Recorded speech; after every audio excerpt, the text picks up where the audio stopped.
Hello friends, welcome back to my channel study with Pratibha. तो आज मैं आपको पढ़ाऊंगी चार्टर एक्ट ऑफ 1793। इससे पहले अब तक हम एक्ट पढ़ चुके हैं, अब हम पढ़ेंगे चार्टर एक्ट। आगे भी जितने एक्ट आएंगे वो चार्टर एक्ट ही होंगे। तो पहले हम इसके फीचर्स देख लेते हैं।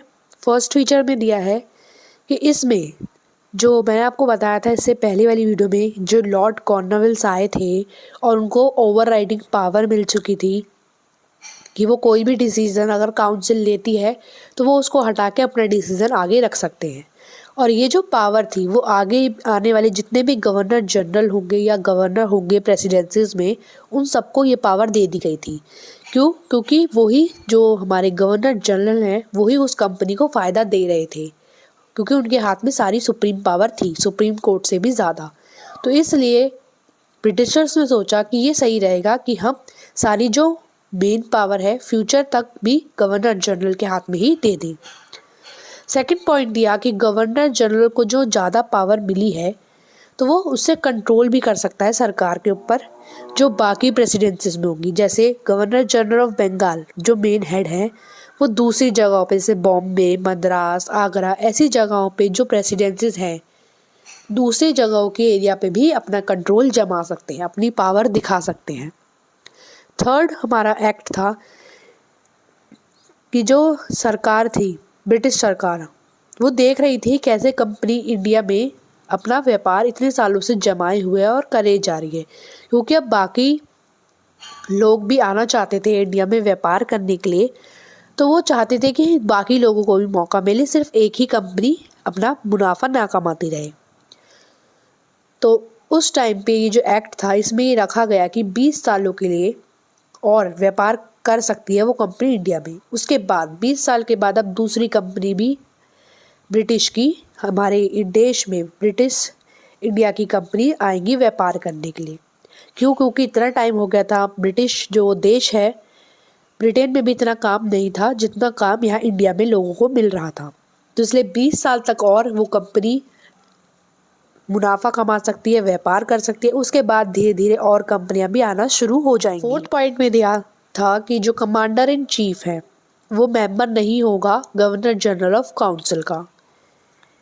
यानी जो लॉर्ड कॉर्नवालिस ने कहा था कि मुझे कमांडर इन चीफ भी बनना है और गवर्नर जनरल भी बनना है, लेकिन ये इस एक्ट में हटा दिया गया था कि जो कमांडर इन चीफ बनेगा वो गवर्नर जनरल काउंसिल का मेंबर नहीं होगा। तो यानी उनकी एक बात मानी गई और एक बात नहीं मानी गई लॉर्ड कॉर्नवालिस की, जो हमने इससे पहले वाली वीडियो में देखा था एक्ट ऑफ 1786 में। अब इसका लास्ट और फिफ्थ फीचर देख लेते हैं चार्टर एक्ट ऑफ 1793 में। अब मैंने आपको बताया है कि चार्टर एक्ट की सीरीज शुरू हो चुकी है, तो ये पहला ही चार्टर एक्ट था 1793 में। इसमें कहा था लास्ट पॉइंट में कि जो मेंबर्स होंगे बोर्ड ऑफ कंट्रोल के, मैंने आपको बताया था कोर्ट ऑफ डायरेक्टर्स थे और बोर्ड ऑफ कंट्रोल था।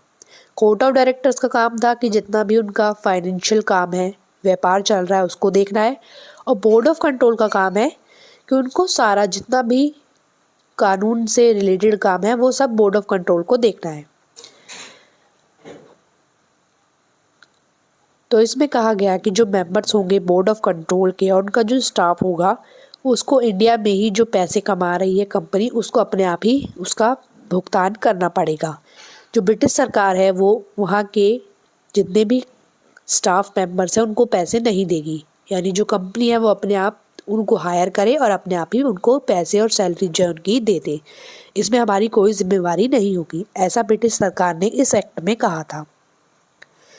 और मैं आपको बता दूं कि जितने भी हम एक्ट पढ़ रहे हैं ये सारे ब्रिटेन से ही बन के आ रहे थे जो हमारे इंडिया में लागू होते थे।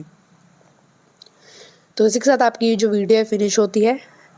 हमने इसमें चार्टर एक्ट ऑफ 1793 पढ़ा कि उसमें लॉर्ड कॉर्नवालिस की एक शर्त मानी गई और दूसरी शर्त नहीं मानी गई, और साथ ही साथ इसमें 20 साल तक का और व्यापार करने का कंपनी को हक भी मिल गया था।